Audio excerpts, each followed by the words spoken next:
Haas are one of the newer teams on the Formula 1 grid, and while they burst onto the scene with hope to engage more American fans in the sport, in recent seasons they have struggled to work the car to its full potential. With a new driver lineup and a new base of Ferrari, could Haas be on the rise in 2021?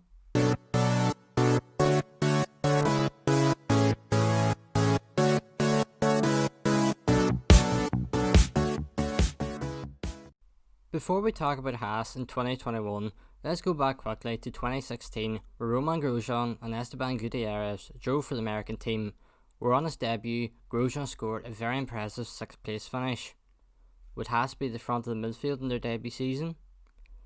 It wouldn't have been a bad bet after Grosjean scored a 5th place finish in the Bahrain Grand Prix in the race following. However, the team's pace fell off as the season went on, and found themselves finishing in 8th place. Still not a bad finish for a team on its debut season. Kevin Magnussen will replace Gutierrez from the 2017 season, where his teammate Grosjean would start the season in impressive fashion by scoring the team's best ever qualifying with a 6th place start in Australia.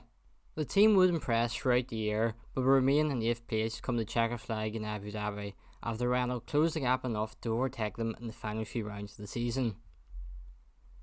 Haas's 2018 Challenger was investigated for similarities to the previous year's Ferrari.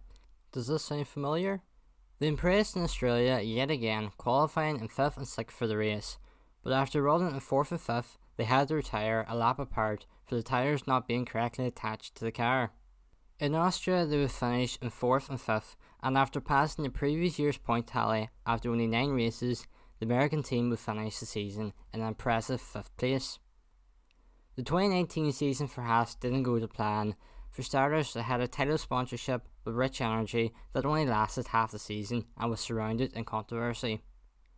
Grosjean and Magnussen would remain with the team, but with results not going their way, put down to not being able to get their tyres in their optimal working window, but they finished the season in 9th place. 2020 wasn't much better for Haas, with the team scoring only 3 points. However, their season was overshadowed by the horrendous scenes at the Bahrain Grand Prix, where Romain Grosjean crashed into the barrier and his car split in half and went up the flames. He managed to escape with only minor burns, and we continue wishing him a speedy recovery. As Grosjean was unable to compete in the final 2 rounds of the season, reserve driver Pietro Fittipaldi, who hadn't been in a racing car for the most part of the year, got a call up and did exactly what was needed him from the team. Moving on to 2021 now, and it's all changed at Haas, with Grosjean and Magnussen out, and Mick Schumacher and Nikita Mazepin in. Mick Schumacher joins the team on the back of winning the 2020 FIA Formula 2 Championship ahead of Kyler Mailot and Yuki Tsunoda. His surname may sound familiar to you, and that's because he is the son of 7-time Formula 1 World Champion Michael Schumacher. He's bound to be under pressure to perform given the surname, but a common theme throughout Schumacher's career so far is the fact that he usually underperforms in his first season in any category before going on to fight to the front in the following season. This may be a little bit more challenging in F1 given the gap between car performances, but if he can adapt quickly, he might be exactly the driver Haas need to try to get them back into the midfield. While Schumacher was widely welcomed into Formula 1, his teammate Nikita Mazepin wasn't. After a number of controversial incidents throughout his racing career, many believe he is not worthy of a seat in Formula 1. However, Haas dealt with these issues internally, and he will be driving for the team next season. The money he brings is a key factor behind this, and the money will help drive the team forward.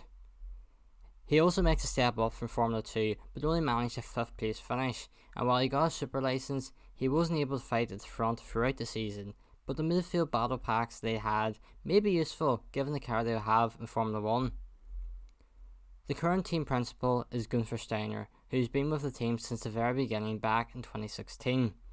He's really become a fan favourite throughout the Drive to Survive series on Netflix, and has many years of experience in Formula 1 after previously working with Red Bull and the predecessor Jaguar before leaving the sport in 2008 and founding his own manufacturing company before returning when Haas entered the sport.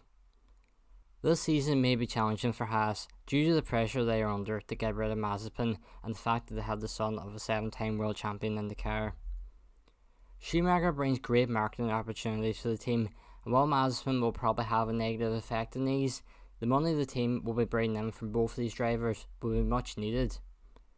There isn't any experience in the team, and the previous drivers of Grosjean and Magnussen are heading stateside to continue their racing careers. I think the team may need to bring in an experienced driver in a reserve role, someone like Sebastian Buemi, who has experience testing the Red Bull cars for some years, and his future at Red Bull is unknown, given that Alex Albon has been announced as their new test and reserve driver. If Formula 1 and Formula E don't clash too many times this season, he would be a good option, with others potentially being Pascal Wehrlein and Jean-Eric Vergne. I think Haas will perform better than last season. With two drivers taking risks and really want to lay down a marker in F1, it might just work for them. It will be tough with an underperforming car, but if they can work these issues out before the season starts, things may start looking good for the American team. Let me know in the comment section below where you think Haas will finish this season. If you'd like to read more motorsport content, then head over to theapexmotorsport.com. So that's going to bring this video to a close. Thank you all so much for watching, and hope to see you all in the next one. Goodbye.